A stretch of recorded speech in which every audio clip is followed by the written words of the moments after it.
Hello, it's me. Welcome, viewers. We are making a video today showing you how to take apart a Xbox One controller. This one actually has a sticky X button. Maybe a result of pop or other liquids have been spilled in it.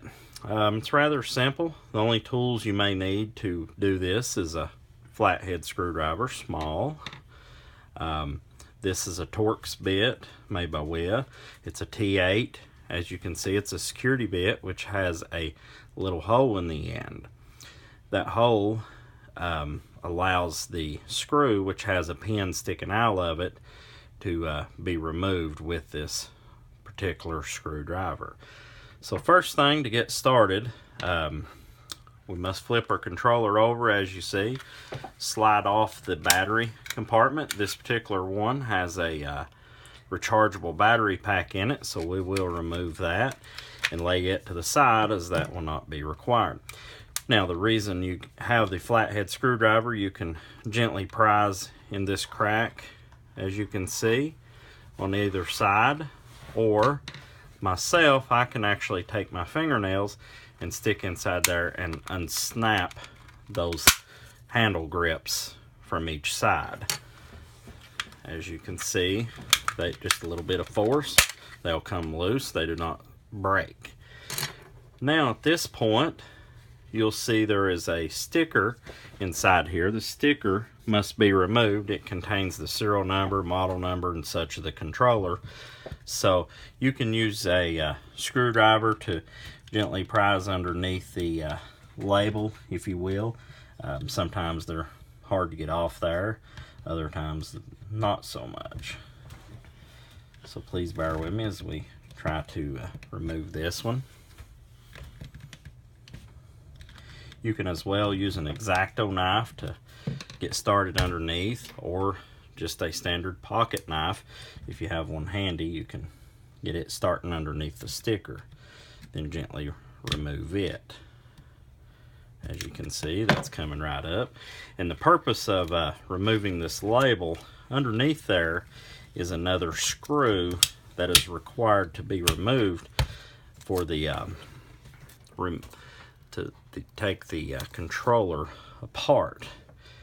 Now, as I instructed earlier, you must have the T8. As you can see on the bottom of the screwdriver, it says T8. There's one screw here, one screw here, and one screw over here. So I'm going to start by removing the first screw.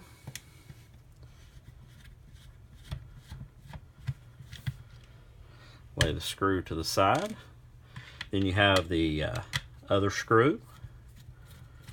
As you see, that one comes out fairly easy, as well as the first one. And then finally the screw on the right. We remove it.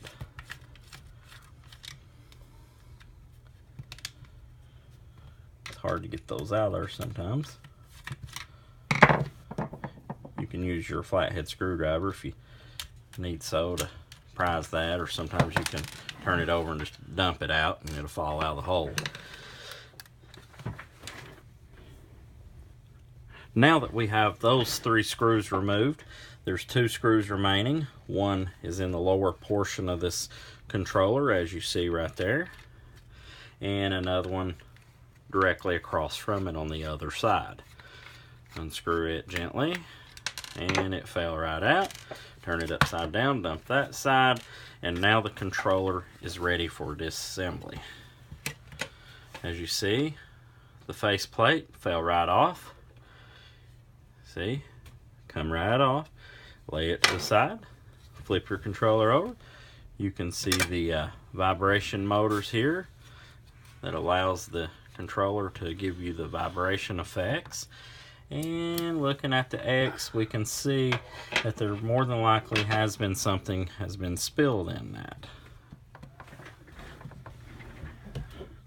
Alright, now we must gently unsnap this, which removes the back casing from the controller.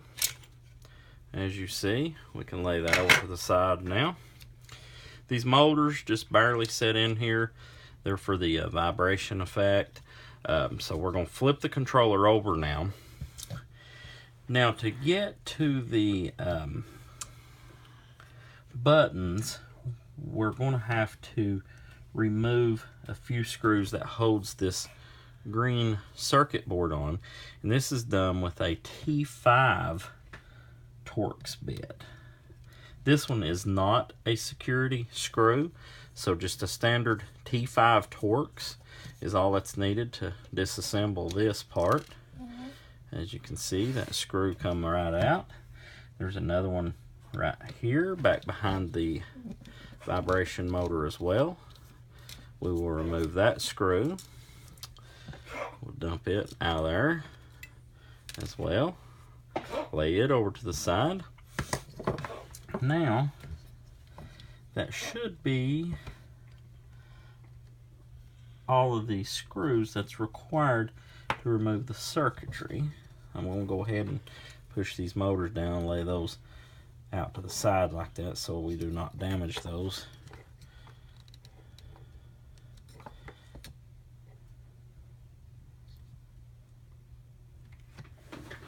Alright, now we gently prise up on the circuit board. They can be quite hard to get out at times. This one was actually stuck a little bit as well.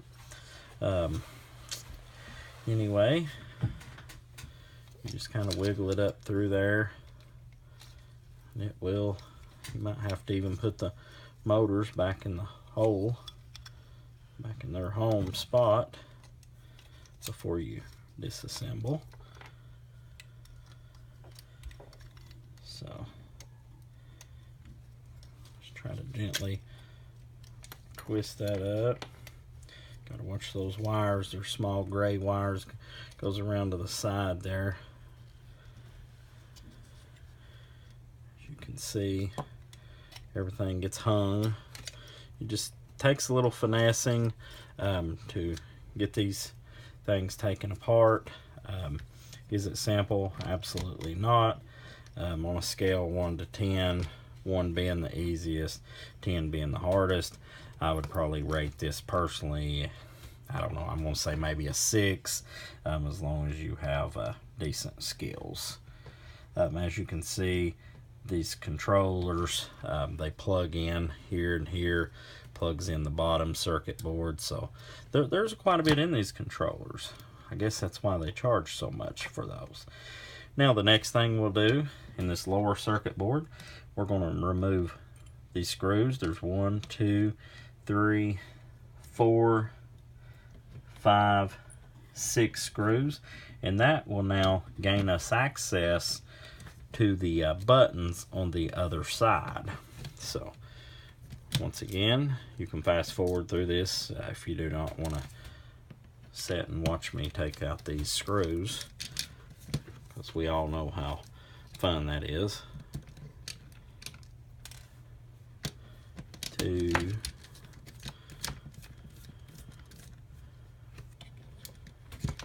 3, and these are being removed with the T5 as well. Non-security bit, just remember it's a T5 standard bit. It does help if it's magnetic, that way it will lift the screw up for you. This particular screwdriver I got in a set at Home Depot actually does have magnetic capabilities.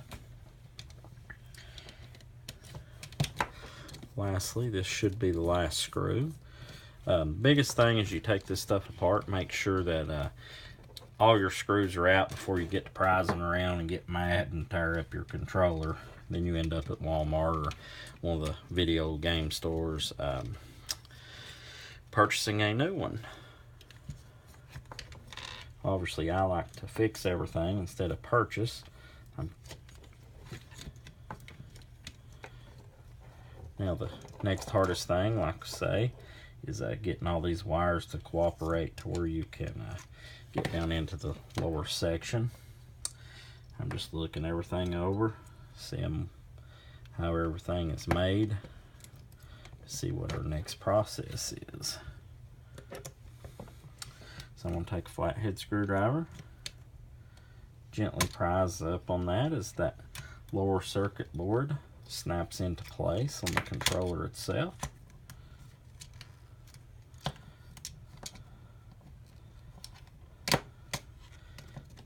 come up rather easily.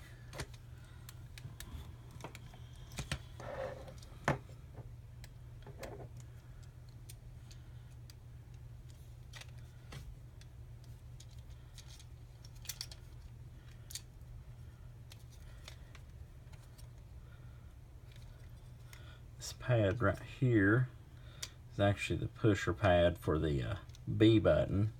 B, we are not having any trouble out of it, is the X, as we indicated earlier.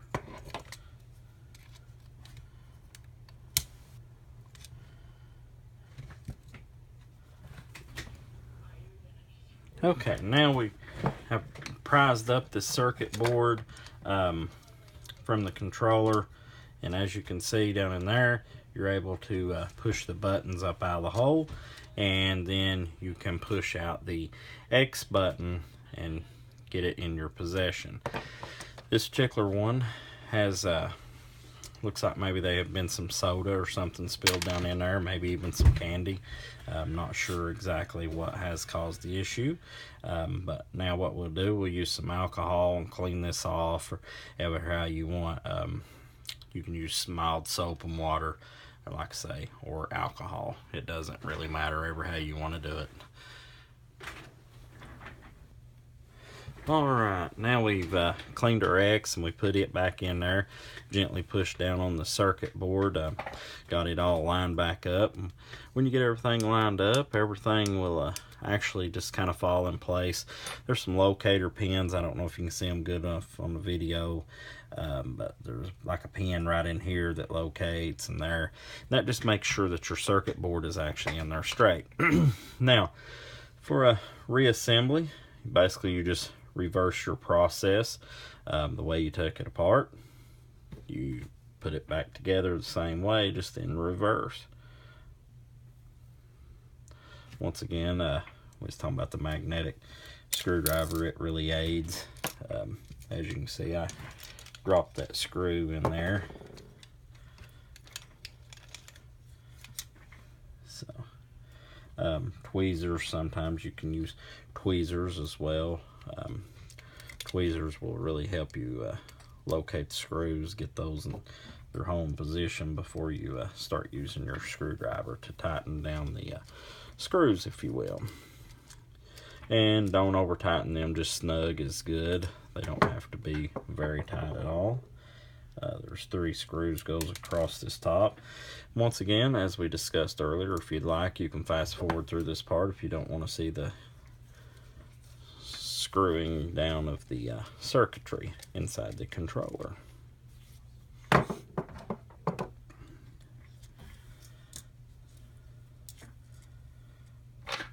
Like I say, I sometimes choose to use tweezers as well. It just seems easy to drop them down in there. That can really save you a fight. Like we said, the screws can just be snugged down. They don't have to be overly tight. This right here is magnetic, so if you drop a screw, check there. As you see, I dropped one a while ago and it wouldn't fall out. That was because it's magnetic and it is holding my screw. But as you see, I just retrieved it with the tweezers. Now we got those 3 across the top. Now we got these lower screws to reinsert across the bottom. I'm trying to hold this where you can see it. I know lighting is not the best in my scenario here for you all viewers.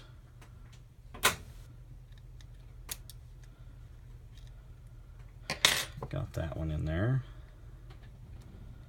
Once again, this is tightening this back down with the T5 Torx bit, non-security. It's just a standard bit that you can obtain at a hardware store.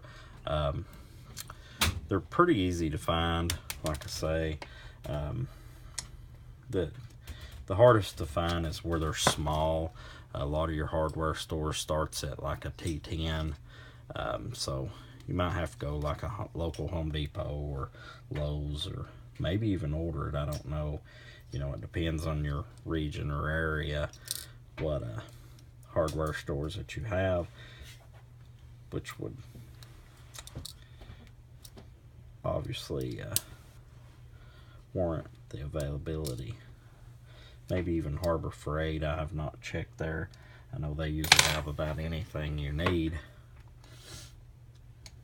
I know everyone says, well, it's cheap stuff at Harbor Freight, and it is, but you don't have to have something big for this. This ain't a dozer. This is a controller.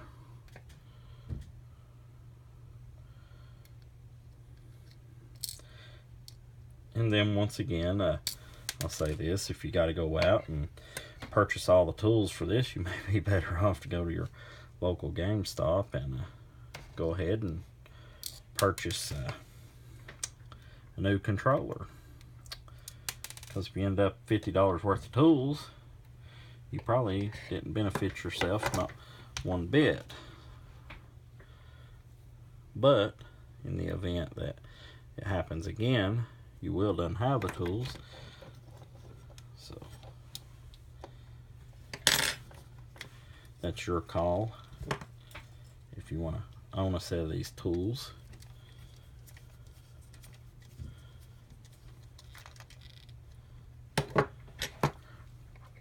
Bear with me, I know this is rather boring putting all this back together.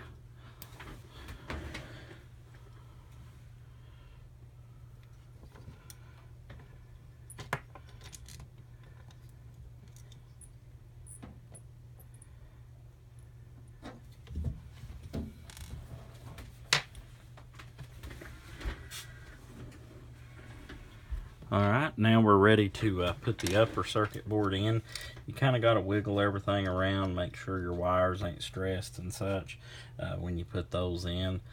Make sure, you know, that all these wires are free, will not be pinched in any manner. Now, one thing to keep in mind is your headphone jacks or audio jacks right here, your audio and mic. It just lays in there, and it has pins that plugs it in. So you'll gently raise back up on that and put that in there. And the reason I'm telling you this, you don't want to put it back together and realize that you have left this part out. So anyway, you put that in there and it locks into place. Then you bring this back up, make sure everything is correct. Using very little force, you will start to plug everything back into place.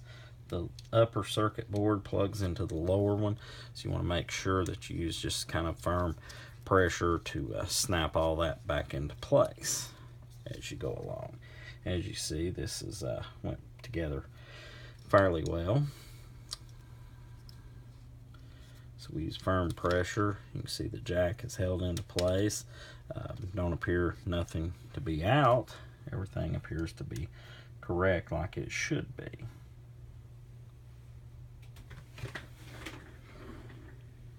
See? Alright, now that we got the circuit board put back in, now you gently reinstall these motors back into their housings. As you see, they snap back in there. They just kind of lay into place, and the wires comes through there.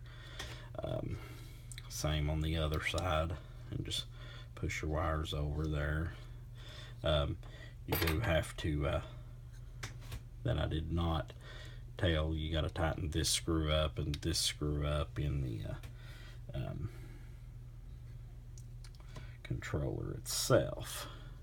I do have this other screw here to put in to the one side here. Just bear with me as we try to get that into place.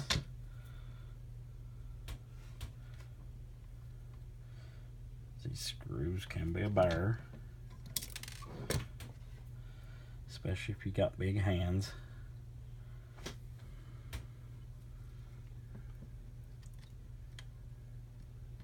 Then just gently tighten it up just like the other screws.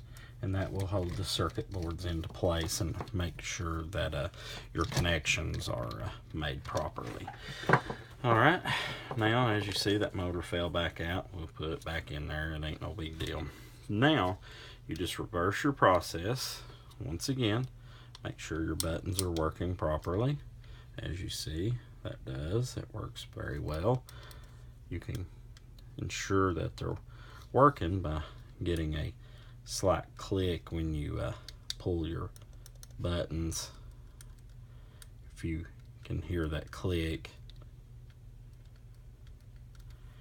and I don't know if you can hear it or not on the audio. Probably not, more than likely. Alright, now that we got all that complete, we then flip the controller back over. If any of these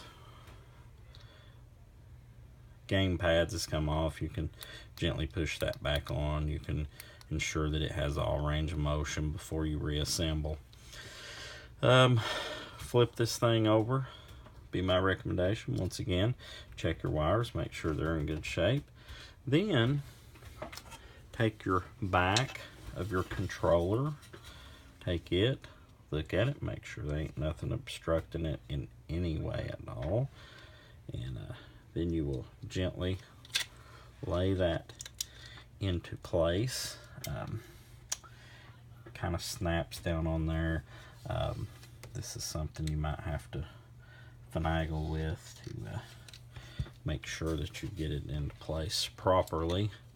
Your motors may even want to fall out again, as we discussed earlier. You got your battery contact pins in here. You got to make sure that they stick through and properly locate as well into the controller as you're reassembling it. If the motor falls out, as you see mine did, ain't no big deal.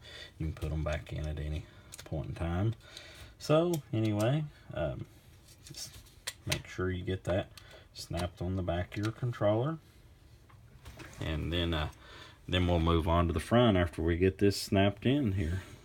Alright, we have now got the back snapped into place. One thing to keep in mind as you're installing this back, you will have to gently push in on the LT and RT buttons like that to allow the clearance of the back to fall into place. Once you do that, everything will snap in. Make sure your battery contacts are properly in place like they should be. You can see there's some ridge lines right here that should line up as well in the controller. So now you're ready to flip it back over to the face. You can lay the motor gently down in the pockets. That's designated areas for those motors. As you see, they go together quite easily. Then now you take your front of your controller and you lay it gently down over top, and it will kind of snap into place as well, as we discussed earlier. Now as you see, that right there's right where it should be. You'll flip this over to the back. Now you'll reinstall those screws that we discussed earlier. Now these are the tamper resistant screws. These are held in place with a T8 Torx tamper resistant bit. Once again, those don't get tightened down a lot, they just snug tight. Be good. That'd be one in the middle, right where the battery compartment was, as well be the one that was underneath the label. Then you get that one right here, as you see, that pulls the front and rear of the housing together. And as well, there's another one straight across from it on this other side. And then we put it into place.